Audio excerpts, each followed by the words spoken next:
Hi, it's Ramesha here with Vocal Bliss. Today we're going to talk about how to sing through your break. But before we do that, I would like to invite you as always to subscribe to my channel so you'll receive all the videos that I put out in the future. So what is your vocal break? They call break that area of your range where your voice transitions to your chest voice to the head voice. And they call it break because in most cases, like 99% of the times, when you try to go from chest to head, the sound, it tends to not be very consistent and it tends to break at some point, and it creates a difference in the tone quality between low and high notes. In untrained voices, it may sound a little bit like yodel. Oh, you just go from one to the other, but there's really not a good connection between the two. So the way to go through the break without actually hearing a break is to prepare the transition before it actually happens. So that you can go from oh, and you just go up, but there's no transition. You don't hear any interruption in the sound or any change in the quality of the sound as you go up. So how do you prepare the transition? First of all, it's very, very important to engage your belly muscles and to use diaphragmatic breathing, because when we have good breath support from your belly is engaged, and therefore the throat muscles can relax more and are freer to do the things that they're actually supposed to do, which is not sustain the breath. That job is the job of your belly muscles. And so make sure that you are able to breathe diaphragmatically and that you are keeping your belly muscles engaged as you go up into the range and transition to your head voice. The other thing that you need to do in order to prepare your transition correctly is to open and expand the back of the throat. The voice naturally tends to become more open and brighter as you go towards the high notes. And that is not actually something that you want to happen, because otherwise from the low to the high, your voice will sound very different. Let me demonstrate. So if I start here, and then I go high,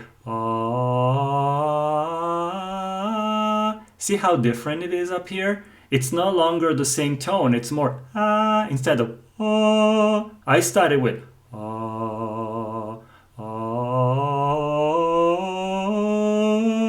So if I want to keep exactly the same tone, I have to gradually relax and expand the back of the throat.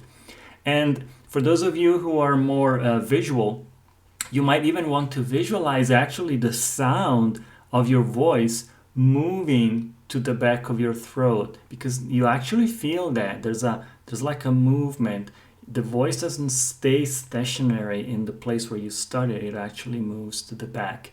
And so this is something that is very important, because the high range, the head voice by nature is a little bit richer and more resonant. So you want to prepare the transition to your head voice by assuming that same rich and resonant color that your head voice has also in the chest voice. So as you approach the head voice, but you're still in your chest voice, you want to gradually go toward a deeper, richer, and more resonant tone. And you do that by opening and relaxing and expanding the back of your throat. So instead of you do more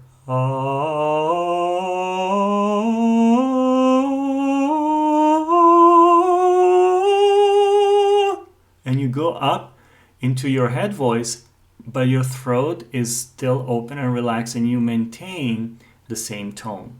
A good exercise that helps you work through your break is the siren exercise, because when you do the siren, you have no interruption in the sound. You're not going from one note to the other. You're just dragging up the sound. And that forces you to keep the vocal cords connected together through the passage between chest and head. In fact, what happens when you hear a break, what happens is the vocal cords for a moment disconnect and then they reconnect. And so you hear that discombobulation in the sound. Well, the siren, oh, like that, it forces you to keep the vocal cords well together. And so once you have identified, this is very important, once you have identified your head voice, meaning once you have been able to access your head voice, because that also can take some time to understand even what to do up there. And so once you have, and there are videos that I recorded in the past about how to access your head voice. You can go and check them out and find out. But once you're able to access your head voice, no matter how badly, if you want, maybe it doesn't sound very good, but still you're able to do it, then you can start to use the siren exercise to actually learn to connect the low register to the high register. But remember, the way to do it seamlessly is as you approach your break point, relax and open and expand the back of your throat. Okay, otherwise it's and then you can't just do anything with that kind of sound. You have to keep it open and deep and rich.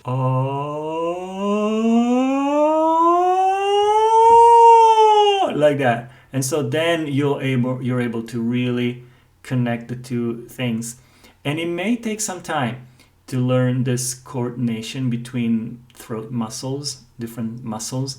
It depending where you're at vocally. Some people do it immediately. Some people take a long time. I was one who took a long time. It took me a lot of work and time to do it, but it's completely worth it, because once I was able to do it, I added more than an octave to my range, and in a way that it was absolutely effortless to do. But the hardest part of the range are not the high notes. It's that area between the two registers, and you have to learn to really negotiate between going to chest and head. And unfortunately, that also tends to be the area of your range that you use the most, because it's right in the middle. So you can't really avoid it. You can get away with, oh, I'm just not going to worry about it. You can't. So you really have to deal with it. And remember, stay relaxed. Relaxation is key for anything you try to do with your voice. If you want to do it well, and if you want to do it in a way that's healthy for your voice, you have to work on relaxation. And it might take a little longer when you work with relaxation as opposed to pushing. But I assure you that it's absolutely worth it, because you'll have your voice for the rest of your life and it won't leave you because you've treated it badly. And also, it's a lot more fun to do things with relaxation. You just sing and you don't strain. It's really fun. So I hope this inspires you to try and to really use this exercise of the siren and of opening and expanding the back of your throat to transition smoothly and seamlessly between your chest voice and your head voice. So I hope this video was helpful to you. And if you liked it, please consider giving it a thumbs up and consider subscribing to my channel to receive future videos. Thank you so much for watching, and I'll see you in the next video. Bye bye.